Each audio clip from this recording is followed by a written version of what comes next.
Every Ramadan, I raise money for boreholes in the Gambia. Why? Because the Prophet ﷺ said a drink of water is the best charity. Over the years, Spot has built over 215 boreholes, giving water to more than 100,000 people in crucial places like clinics and mosques. Help me make more, link in the description. Assalamu alaikum guys, and welcome to another episode of Smile to Jannah.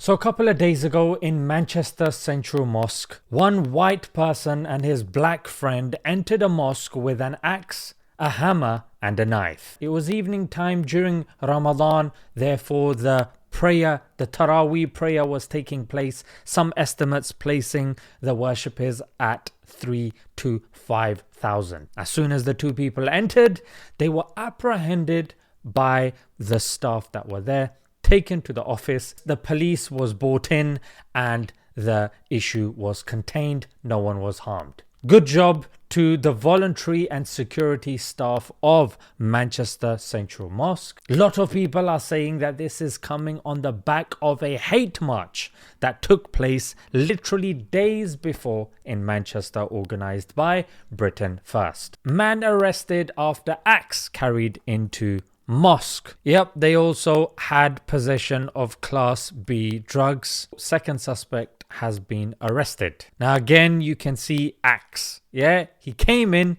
with an axe. Even the Daily Mail is saying that he was carrying an axe and a knife into Manchester Mosque. You also see the Independent over here, armed with an axe. Manchester Evening News says they were carrying bags with what's believed to be an axe and another a hammer and a knife.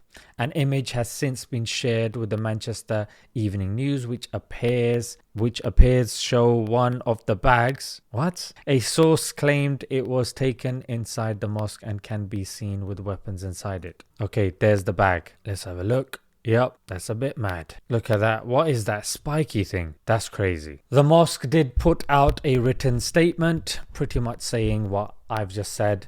It seems pretty obvious enough that people would want to distance themselves from this act, condemn it, not encourage it. Let's see Hazrat Tommy Robinson. What does he say? Regret, condemnation. Oh. There were 150 churches in the UK burned to the ground last. What? Let me hear that again, because this is a video in response to what happened, right? There were 150 churches in the UK burned to the ground last year. According to who? According to what? You know, this is really indicative of the people that he's speaking to. Do these people not fact check him? Do these people not bother checking if this guy is speaking from his mouth or his backside? I know both of them look the same, and it's not your fault, but guys, you gotta check, even if what's coming out is fecal matter. Yeah, someone leaves bacon near a mosque, world news, Keir Starmer's talking about it. When's he ever talked about that? What are you talking about? Jesus, some lads have walked in with their toolkit into a mosque and have been kidnapped. Oh my God.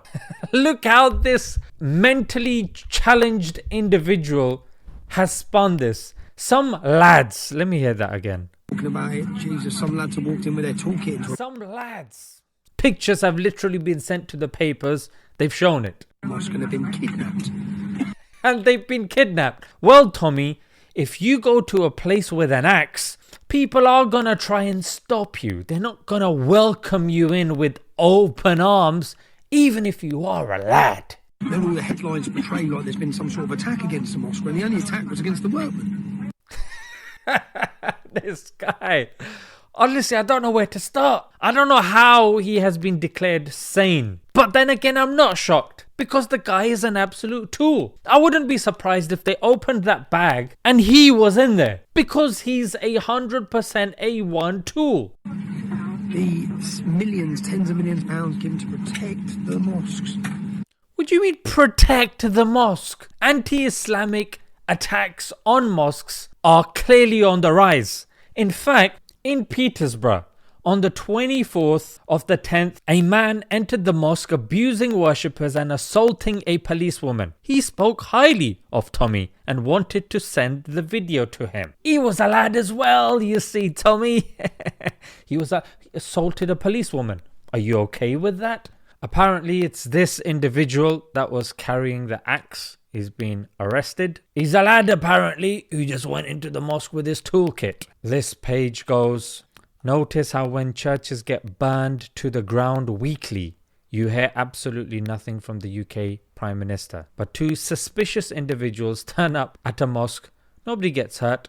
All of a sudden, it's a complete emergency. It's not a complete emergency. They said it's not being treated as a terrorist attack, but considering the atmosphere at this moment in time, it's worth the mosques having extra security because more worshippers are going in this month of Ramadan for evening prayers. It's just common sense. But it's so crazy how nonchalant these people can say things like this. So this was about a week after Tommy Robinson claimed he was being targeted by ISIS, and he was grifting again, asking his followers for more money, and they were blindly giving it to him. Ironically, let's have a look at this. His son joined him in the US and posted a video of the accommodation they were staying in and some luxury cars. Okay, mute that. Yaxley, okay, he's putting on his stories. Well, he's in Florida. Doesn't look like he's struggling, frankly. Nah, that's probably AI. You know what I mean? Nah, that's probably AI. And this is a screen recording of his son's stories. And then I've heard this one. Worcester Mosque says they believe the attack on their Muslim community center this morning was racially and religiously motivated. It's another one. It's a deliberate act of arson, which Tommy is claiming is exclusive for churches, apparently. There are arson attacks that do take places on churches, but they haven't been burnt to the ground.